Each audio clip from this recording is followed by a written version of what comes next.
Friends, welcome. నేను realise అంటే చాలామంది అడిగారు నిన్న మీ లెఫ్ట్ హ్యాండ్కి ఏమైందని. నేనైతే ఆడుకుంటూ రోడ్డు మీద పడ్డా. చాలా థ్యాంక్స్ అనమాట. సో ఇప్పుడు ఓకే ఉంది. చాలామంది బ్యాడ్ కామెంట్స్ పెడుతున్నారు. సో వాళ్ళకన్నమాట వీడియో. సో ఒక అమ్మాయి అయితే ప్రతిసారి very bad, you doing over action, you don't do shorts and videos. So ఈ కామెంట్కి అయితే నేను ఏం చెప్తున్నా అంటే, షార్ట్స్ తీయట్లేదు, వీడియోస్ తీయట్లేదు. సో నాకు స్కూల్స్ ఉంటాయి, డ్యాన్స్ ఉంటాయి, కరాటీలు ఉంటాయి. సో అది చూసుకొని మళ్ళీ నేను వీడియోస్ చేస్తాను కదా. సో మరి ఎలా కుదిరిద్ది అక్క? నేను అందరిలాగా నేనేమి మిమ్మల్ని ఏం అరవట్లేదు. సో మెల్లగానే చెప్తున్నాను. మాకన్నా చిన్నపిల్లలు చేస్తేనేమో లక్షలు సబ్స్క్రైబ్స్ వస్తున్నాయి. సో నేను ఒక్కదాన్ని చేస్తే ఎందుకు మరి బ్యాడ్ కామెంట్స్ పెడుతున్నారు? 10-15 కన్నా లైక్స్ ఎక్కువ రావట్లేదు. నాకు ఒక విషయం చెప్తున్నా, 100 వీడియోస్ ఉంటే నాకు 36 సబ్స్క్రైబర్స్. అది కూడా 2 years సంపాదించుకుంటే వచ్చింది.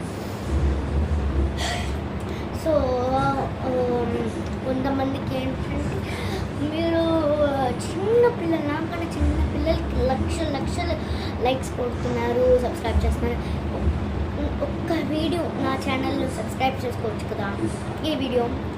సో బ్యాడ్ కామెంట్ పెట్టాక నీకోసమేది ఈ వీడియో.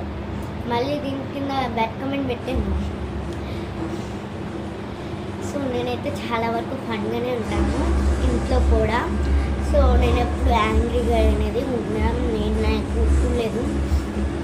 సో బాగా యాంగ్రీ వచ్చిందంటే నాకు ఎక్కువ కోపం వచ్చేది అనమాట. ఈ బ్లాగ్ చేయడానికి కారణం ఈ కామెంట్స్ అనమాట. సో నేను ఒక కామెంట్ పట్టి చూసాను అనుకోండి, ఇంకా నా మనసు తిరిగిపోయింది అనమాట. సో చాలా కామెంట్స్ చేసింది ఒక అక్క అయితే. సో ఒక అక్క అయితే ఫస్ట్ కామెంట్ ఏంటంటే, నేను ప్లీజ్ సబ్స్క్రైబ్ అని కామెంట్లో రాసింది. తప్ప అది దానికి ఏం రాసిందంటే అక్క నో కామెంట్. నేనేం అడిగా తన అక్క అని చెప్పింది. సో ఇంకొకటి, ఒక అక్క నన్ను చాలా అన్ని వీడియోస్లో చూస్తుంది కానీ బ్యాడ్ కామెంట్స్ పెడతాను. నువ్వు ఓవర్ యాక్షన్ చేస్తున్నావు, వెరీ బ్యాడ్, నీ డ్రెస్ బాగోలేదు. నేను డ్రెస్ బాగోలేదని చెప్పమన్నాను, కానీ నువ్వు అసలు బాగోలేదు నా ముఖం వచ్చి కడుగుతావా? నేను ఎప్పుడు ఏం ఫిల్టర్స్ పెట్టట్లేదు, నా రియల్ ఫేస్ అనమాట. ఇది వచ్చేసి నా రియల్ ఫేస్ అనమాట.